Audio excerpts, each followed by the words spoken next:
In over a year. Yesterday, new Raiders coach Jon Gruden gave his opinion on Kaepernick. Let's take a listen. I think there's a lot of intrigue there. His performance on the field wasn't very good. On tape, I think Robert Griffin, a Rookie of the Year, surprised he's out there. Tim Tebow takes the team to the playoffs. There's some surprise that he never came back. You know, Johnny Manziel, he's out there. Back to Kaepernick. You know, he got beat out by Gabbert to start the season. I think that says something. I am surprised he's not in camp with somebody. Probably will be soon. Shannon, what's Gruden saying here? Skip, in the time that I've done this show with you, I've tried to show great deference to head coaches. Played this game, I understand what they go through. But I'm tired of these two-faced ass coaches getting on television and lying. Jon Gruden knows well why Colin Kaepernick is not in the NFL. It's because of his anthem protest. And if he was man enough to go ahead and say it, it's because of his anthem protest, and I don't want the backlash from our fan base or our ownership, I can live with that. But don't try to play two sides of the camps. Don't say there is intrigue. There is no intrigue, Jon Gruden. You know it. First of all, you say, oh, there's some intrigue in Tim Tebow. Tim Tebow got 3 other chances. He went to the Jets. Now, whether or not you believe they were realistic chances, he was on the Jets roster, he was on New England's roster, he was on Philly. Robert Griffin III got another opportunity with the Cleveland Browns. Colin Kaepernick have yet to receive that opportunity. So stop with that foolishness. Are you trying to tell me Josh Johnson, who you drafted out of San Diego in 2008, is better than Colin Kaepernick because he's on your roster? Are you telling me Connor Cook and E.J. Manuel are better than Colin Kaepernick because they're on their roster? You see, Skip, what he's doing, he's talking out of both sides of his neck. He's trying to appease 2 different groups. The group that says, I know Colin Kaepernick deserves to be in the NFL. And then he says, well, he did get beat out by Blaine Gabbert. But here's some context, Jon Gruden, because this is what you didn't say. That season in 2015, Colin Kaepernick had labrum surgery on his left arm.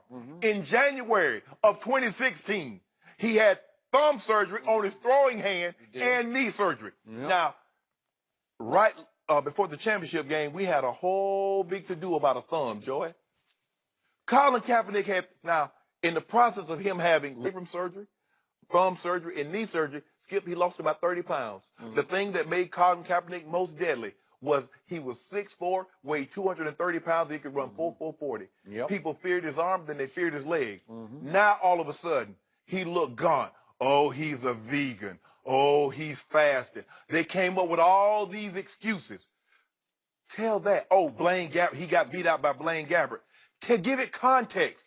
And then Blaine Gabbert played 5 games. Colin Kaepernick took over. And in that season, in 2016, Skip, he had only a handful of quarterbacks had a higher touchdown to interception ratio. Aaron Rodgers, Dak Prescott, Matt Ryan, Derek Carr. Skip, all 5 of those guys got MVP votes. That's who had a higher touchdown ratio than one Colin Kaepernick. But then he says he hedges it and talk about the people that don't want Colin Kaepernick in there and hide behind, oh, he didn't play very well. Oh, he doesn't look good on tape. Bull jive. I can go down every roster and I can point, he better than your quarterback, your backup. As a matter of fact, he better than your starter. So Jon Gruden and these coaches, stop lying. Because moving forward from this day on, if you lie, I'm going to call you a lie. And Jon Gruden, you are lying.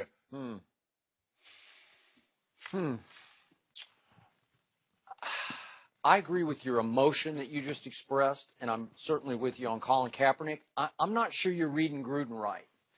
Gruden is a hardcore, long-time NFL lifer. And I think what he was saying is that this is the not-for-long league. That's what I think he's trying to say here, that this league will turn on you quickly. If you don't play well 1 year, you're just out. For no apparent reason, you can just be out. Like it will quit on you quickly. So when did Mark Sanchez last play good? Well, when did he ever play well? Brandon Weeden just got re-signed by the Texans. When has he ever been good? I thought he was pretty good his rookie year for Cleveland. He had 2 or 3 big games. I thought he was pretty good, actually. They traded him after the first year. They But did. okay, go ahead. No, I'm with you on that. But these are high-profile quarterbacks who flamed out, and he's just sitting back. He's off the top of his head because then he reverses field at the end. He said, "But I think he'll be in a camp with somebody," which is like, what? Skip, that's the same thing everybody says. Yeah. Pete Carroll said that's because he's a starter, and that would be beneath him to be a backup. I'm surprised he's not on the roster, but he will be. Okay, you say these guys flamed out, but Skip, they flamed out after their second opportunity, their third opportunity. Okay. Johnny Manziel is getting looked at by teams. Now, you tell me that domestic violence is a big issue. You tell me alcohol is a drug abuse is a big issue. But what you're telling Colin Kaepernick and the people that believe Colin Kaepernick can play is that what he did, his protest of police brutality, is a bigger of a black eye on the league than domestic violence. I got you. But the key line from Jon Gruden, who is a tape watcher, trust me on that.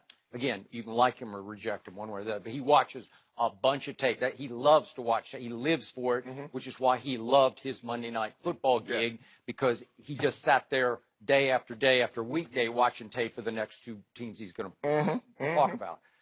His performance, this is from Jon Gruden, his performance on the field wasn't very good on tape.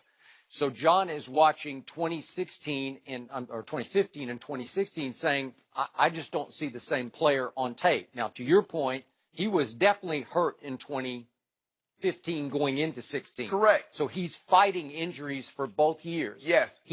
It's what happens to players who run with quarterbacks who run with the football. You start to get a little beat up. They weren't career-threatening injuries, but he had too many going on at one time. Season-threatening. Yes. And performance-threatening. No doubt. So the Rocky season is the one under Tom Sula. And remember, he lost his guy. Jim Harbaugh was the guy. This is the man who believes in you, who in midstream that year that they went to the Super Bowl, he said, you know what? I'm done with Alex Smith. I'm going to take you. You're going to be my guy, and you're going to lead us to the promised land. And boy, he came close. Again, I still think that was pass interference in the end zone, but that's just me.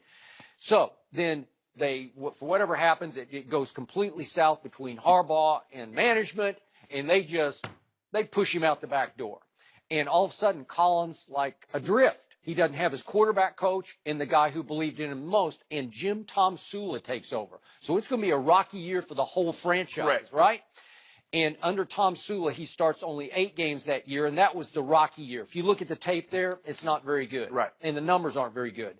But then under Chip Kelly in 16, and I've brought this up many times, I dare anybody to go put the tape in on those games, because I can show you 3 or 4, and they're not a very good, they're 2-14 that year. Right. But I can show you against New Orleans, straight up against Drew Brees. Look what happened in that game. 24-39 for 398, 2 touchdowns, and 1 pick. I dare you to go watch that tape, Jon. Or that game against Miami. At Miami. This is at Miami. Miami's pretty good at this point. And Colin does 29 of 46 for 296, 3 touchdowns and a pick. And remember, it goes to the last play of the game in which Kiko Alonso makes a play on Colin Kaepernick, right? Yes. It's to the goal line. Yes. You got to stop him at the goal line. Right. He did. And then at Atlanta against Matt Ryan, 20 of 33, just 183 on the yardage, but 2 touchdowns, no interceptions. It's pretty good It's starting quarterback play. And then he finishes that year. Remember, they only win 2 games. Right. This is one of the 2 they win at the Rams, at the LA Rams. He goes 28 of 37 for 266, 2 touchdowns and a pick. Well, those are good starting quarterback numbers, and you won the game. 16-4. Right. But here's the thing, though, Skip, and see, Minnesota Vikings saying, you know what? We're good at every position except quarterback. Yeah. Of all those players that were on that team under Thomas Sula and was up under Chip Kelly, how many of those skilled players are still on that roster? How many players are on that offensive team? So you look at the tape and say, oh, well, Colin Kaepernick is bad. But the players around him is good. So Jon Gruden is trying to make it seem like Colin Kaepernick brought those other players down. Okay, yeah. I give you Colin Kaepernick didn't look like he did when he took the team to the Super Bowl. Yep. But did he have that same kind of talent around him? He did not. Remember, they had started letting those guys go. Potty had left. Yep. Crabtree had left. No doubt. Vernon Davis was No gone. doubt. Frank Gore was gone. But see, nobody wants to mention that. All you need to mention is that Tom Sula is your head coach. Thank you. You got a big problem. But this is what I can't understand. They say the NFL is not for long. Josh McCown has been on 10 teams. Josh Johnson, who John Gruden signed out of University of San Diego, is on his 11th team.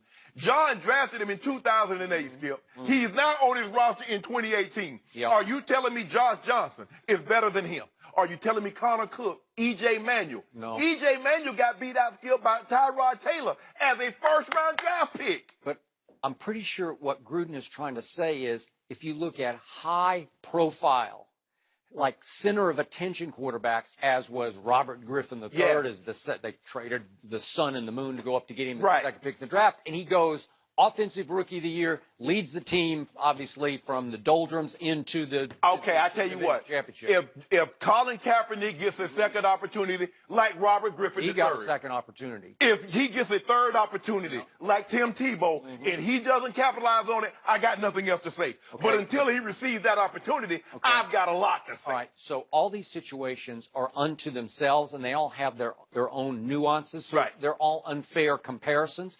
But on the Tebow, this is where Tebow does compare to Colin Kaepernick, in my view.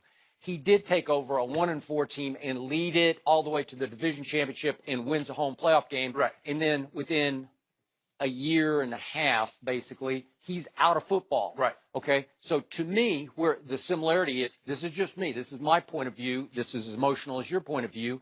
I believe that he got rejected by the NFL because he wears his religion on his sleeve. And it caused problems because it caused problems in the locker room and on the sideline. And it caused a media circus that the coaching staff never could get comfortable with. Right. So to me, he never really got a chance because and this is what he told me, that Rex Ryan promised him, you'll get a chance to win the starting job from Mark Sanchez that we just talked about.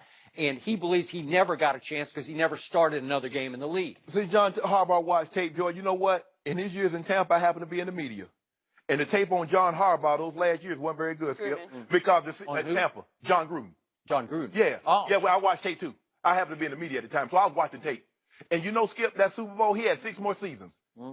Six more. I he missed the playoffs 4 times. No, you could make that case. So we keep talking, and if you notice, has there ever been a coach got more out of a Super Bowl than Jon Gruden? Because the farther he's gotten away from that Super Bowl win, the more people think he's Bill Walsh. He's Bill Belichick. He was 2 games over 500 in Tampa. After that great season in Tampa think about what he has, Skip. Now, you got Warren Sapp, first ballot Hall of Famer. You got Derek Brooks, a first ballot Hall of Famer. John Lynch has been in the finals the last 2 years for the Hall of Fame. You had Simeon Rice, had over 100 sacks. I'm going to see. Because you talk about tape, the tape on you, Jon Gruden, ain't very good, bro. Just for the record, he did have a really good Raider team that got tuck-ruled in Foxborough. Yeah. That was a good team. That could have gone on. That was a potential Super Bowl winning team that year. Again, they would have faced the St. Louis Rams in the Super Bowl if they'd gotten there, but they were good enough. But that was the height of his Oakland. And then, to your point, that team had like this much window left, and they won. And then after that, he couldn't find a quarterback. He's never been able to find Oh, why not? I don't know. All that tape he watched, he can't. Joy. All that tape Jon Gruden watched, and he can't find a quarterback, Skip. Well, it just would be really nice if people would stop saying that it was Kaepernick's play that's keeping him out of the league. That's it. Just go ahead and tell me, Skip, it's a protest, and I can live with it, Skip. If you just tell me it's what I'm doing, it's what I did, I can live with it. But don't say, well, man, it's them shoes you be wearing, and sometimes, no, don't do that. I mean, you can't, when you look at the quarterbacks that have been given opportunities. It's just nonsense. Next up, before last season, the NFL made a rule change to allow